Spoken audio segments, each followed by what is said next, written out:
are gene therapy and cell therapy. Gene therapy uses genetic material or DNA to manipulate a patient's cells for the treatment of an inherited or acquired disease, while cell therapy is the infusion or transplantation of whole cells into a patient for the treatment of an inherited or acquired disease.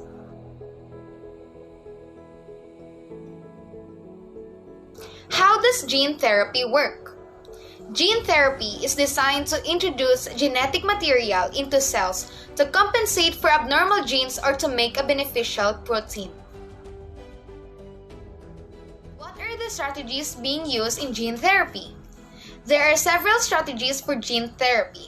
The most commonly used method involves inserting a therapeutic gene into the genome to replace the abnormal or disease-causing gene.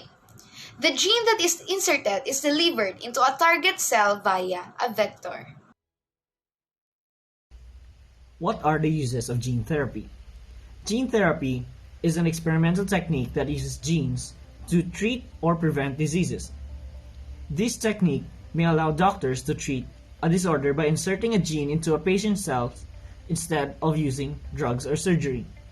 With its potential to eliminate and prevent hereditary diseases such as cystic fibrosis and hemophilia, and its use as a possible cure for heart diseases, AIDS, and cancer. The most common type of cell therapy is blood transfusion, which includes red blood cell transfusions, white blood cell transfusions, and platelet transfusions. After which, we have the hematopoietic stem cell transfusions that is simply used to create bone marrow. Now, how are these viruses used in gene therapy? Well, certain viruses are often used as vectors because they can deliver the new gene by infecting the cell. To elaborate, a gene that is inserted directly into a cell does not usually function. That is why instead, we use carriers called vectors, such as the certain viruses that are genetically engineered to deliver the gene. These viruses are modified so that they can't cause diseases nor harm when used in people. These vectors can be injected or given intravenously directly into a specific tissue in the body.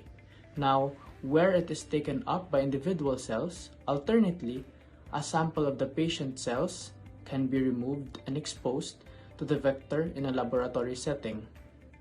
The cells containing the vector are then returned to the patient, and if indeed the treatment is successful, the new gene delivered by the vector will make a functioning protein. Can viral vectors make you sick? Yes. When a viral vector is used to carry genes into the body, it might infect healthy cells as well as the cancer cells. Another danger is that a new gene might be inserted in a wrong location in the DNA, possibly causing harmful mutation in the DNA or even cancer. How do you classify gene therapy? More risky or more beneficial? So gene therapy has a higher percent of beneficials because it is an experimental technique in medical science that uses genes to either prevent or treat disease. The goal with this approach is to create a future world where doctors could treat specific disorders by inserting genes into the patient's cells instead of using drugs, surgery, and other interventions to improve health. This is not only beneficial to those people who have genetic diseases, but also to the doctors who saves one's life. How to use gene therapy to enhance human basic traits such as height, intelligence, skin color, or even athletic abilities. Current gene therapy research has focused on treating individuals by targeting the therapy to body cells such as bone marrow or blood cells. This type of gene therapy cannot be passed to a person's children. Gene therapy could be targeted to egg and sperm cells, however, which would allow the inserted gene to be passed to future generations. This approach is known as germline gene therapy. The idea of germline gene therapy is controversial. While it could spare future generations in a family from having a particular genetic disorder, it might affect the development of a fetus in unexpected ways, or have a long-term side effects that are not yet known, because people who would be affected by germline gene therapy are not yet born. They can choose whether to have the treatment. Because of those ethical concerns, the US government does not allow federal funds to be used for research on germline gene therapy in people.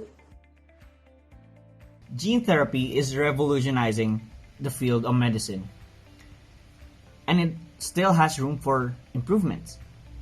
Scientists and researchers know these risks of doing this kind of therapy. So to further the success rate of gene therapy, they should assess on how they can lessen these risks and to fully operate it with a higher percentage of doing this therapy. So that's it for this video. Like, comment, share, and subscribe. Peace out.